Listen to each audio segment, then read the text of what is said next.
judge either Mr. Narendra Modi or Mayawati ji on what they're saying. I will judge myself. I have the possibility to respond, and that's what I do. So if Mr. Narendra Modi wants to use abusive language, that's good for him. And if it pleases him, makes him happy, I'm happy for him. Sunil there. I'll come to you, ma'am. I'll first go. But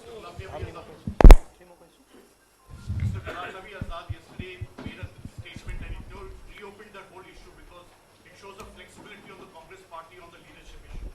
You have a flexibility despite 23rd May, you are being so impatient. 23rd May, you waited now for long time throughout the campaign. Couple days more, you'll get the answer. Vijay, I'll come to you. Very good, very good, very good. I'm very pleased. I'm very pleased that Mr. Amit Shah is saying 300 ke par. Ma'am, here on the right side. Just 1 second, sir. I'll come to you, sir.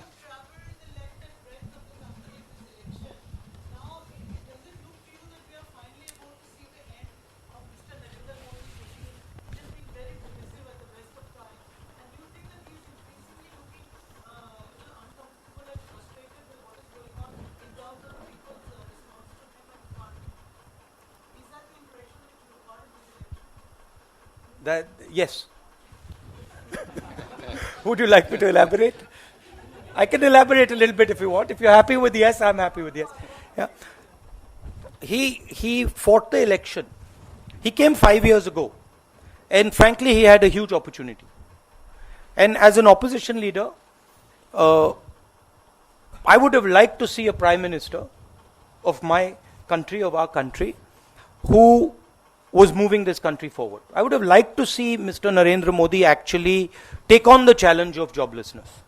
I would have liked to see Mr. Narendra Modi actually try and work on helping our farmers. And with all due respect, he lost sight of the real picture. He forgot that the Indian people had not put him as prime minister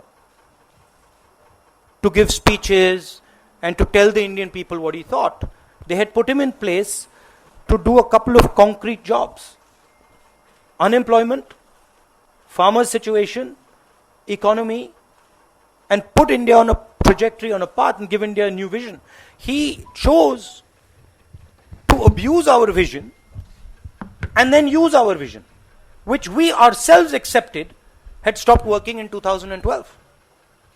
So now he suddenly finds himself with nothing to show. You know, there's no work that's been done.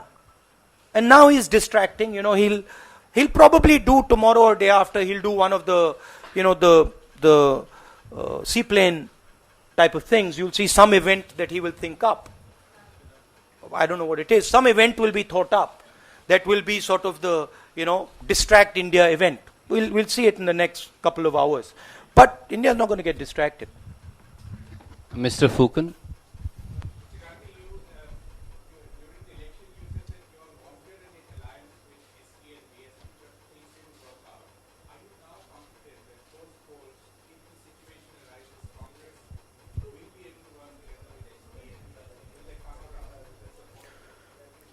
Look, I respect the fact that the BSP and SP decided to fight the election together in UP.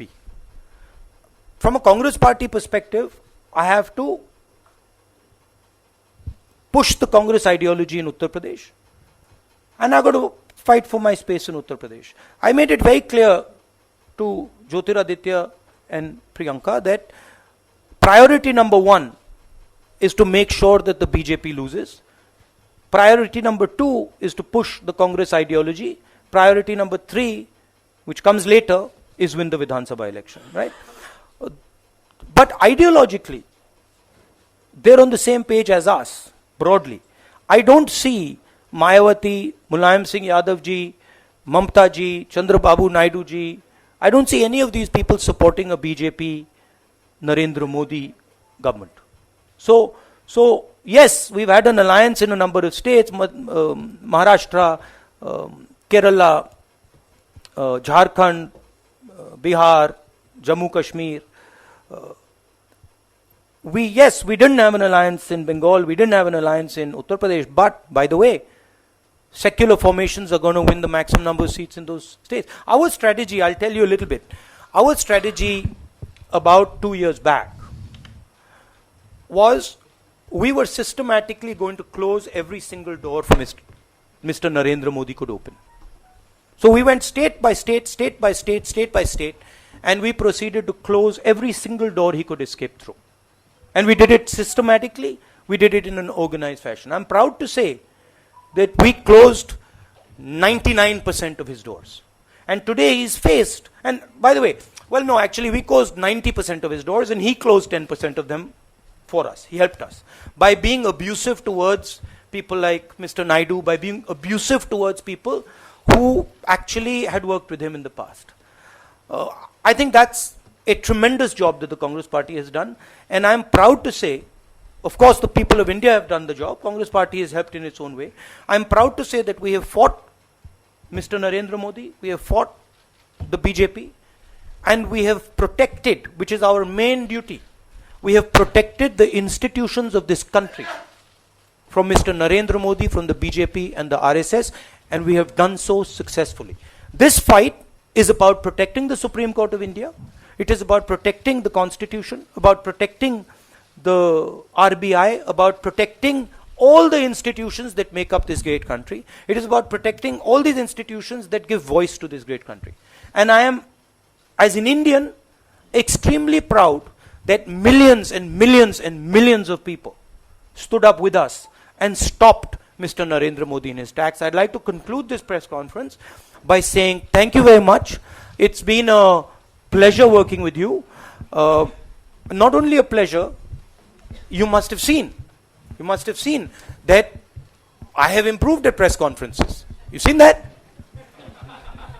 You've seen that? Now, how do you think I've improved? Who made me improve? Who do you think? You made me improve. So it is because I come here and I do press conferences in front of you that my gurus, i.e. all my friendly press people with the cameras, teach me. So I would like to thank you because that is the spirit of this country. I'd like to thank you for all the work you've done and all the work you're going to do for this country. All the best.